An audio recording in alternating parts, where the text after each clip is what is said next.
ఓకేనా సార్ చెప్పండి సార్ ఏంటి స్పీకర్ ఇచ్చిన నోటీస్ లో ఎట్లా రెస్పాండ్ అవుతారు రేపు స్పీకర్ గారు ఇచ్చిన దానికి మా అడ్వకేట్ ద్వారా మనం రిప్లై పంపించడం జరిగింది.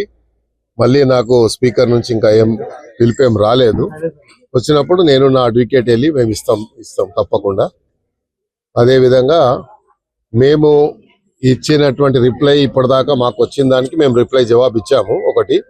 కానీ ప్రత్యేకంగా మమ్మల్ని మరి ప్రెసిడెంట్ గమ్మని ఎక్కడ స్పీకర్ గారు ఇప్పటిదాకా చెప్పలేదు. చెప్పినప్పుడు నేను వ్యక్తిగతంగా పోయి ఉన్నటువంటి క్రాస్ ఎగ్జామినేషన్ పిటిషనర్స్ ఉంటుందని నేను అనుకుంటున్నాను.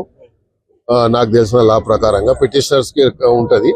తర్వాత నన్ను పిలుస్తుండొచ్చు. నన్ను పిలిచినా కూడా నేను తప్పకుండా వెళ్ళి నా ఎక్స్ప్లెనేషన్ మీరు రాజీనామా చేయాల్సి లేదంటే అనర్హత వేటు పడుతుందనే భయంతో ఇట్లా అఫిడవిట్ దాఖలు చేశారు దానని చెప్పేసి రెండే ఇష్యూలు. రాజీనామా చేయాల్సిన పరిస్థితి వచ్చినా, ఒకవేళ అట్లా డిస్క్వాలిఫికేషన్ వచ్చినా, నేను ప్రజాబలంతో ఇన్నిసార్లు గెలిచాను. అక్కడ ఆసిఫ్ నగర్ లో ఎంఐఎంఓలో అంత బలమైన ఉంటేనే నేను ప్రజలతో గెలిచాను. కాబట్టి ప్రజల మనిషిని, ప్రజల మధ్యలో ఉండేటోని. ప్రజాబలమే నా బలం.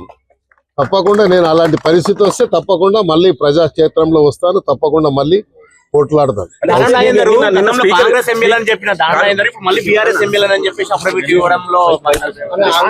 అఫిడవిట్ స్పీకర్ ఇచ్చిన దాంట్లో మా అడ్వకేట్ ఇచ్చారు. మా అడ్వకేట్ గారు ఢిల్లీలో ఉండే ఈ రోజు మాట్లాడి మా అడ్వకేట్ తో మాట్లాడిన తర్వాత నేను చూస్తాను. నేను చెప్పాను కదా మా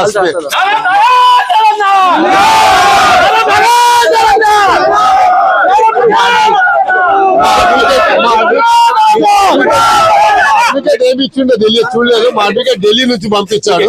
చూసిన తర్వాత ఎమ్మెల్యే మీరే కాబట్టి మీరు ఏ పార్టీ అని చెప్తారు? ఇప్పుడు ఎమ్మెల్యే కదా నేను. ఎమ్మెల్యే ఉంటే చాలు కదా. ఎమ్మెల్యే నేను హైదరాబాద్ ఎమ్మెల్యే అని చెప్పు. ఏ పార్టీ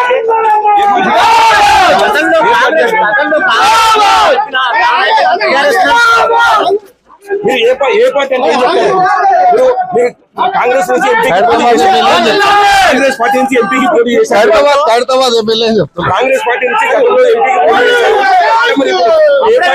అఫిడవిట్ లో కాంగ్రెస్ బీఫామ్ నుంచి పోటీ చేసిన అంశాన్ని ప్రస్తావించలేదని అంటున్నారు. ఇప్పుడు వాళ్ళు బీఆర్ఎస్ వాళ్ళు చెప్పారు. నన్ను సస్పెండ్ చేయలేదు కాబట్టి సస్పెండ్ చేసి ఉంటే వేరే రకం ఉండేది. దానికి రేపు జవాబు వేరే చెప్పేది. కాబట్టి వాళ్ళు ఏ రకంగా జస్టిఫై చేసుకుంటారో దాన్ని బట్టి నా యొక్క రిప్లై ఉంటుంది.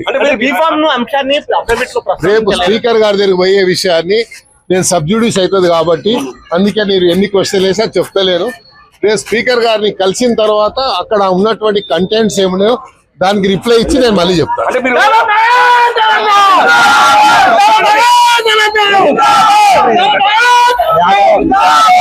గతంలో కాంగ్రెస్ అని చెప్పారు, ఇప్పుడు ఏ పార్టీ అంటే ఏం చెప్తారు? ఓకే సార్, స్టేట్ లెవెల్ గతంలో కాంగ్రెస్ అన్నారు, ఇప్పుడు ఏ పార్టీ అంటే అయిపోయింది.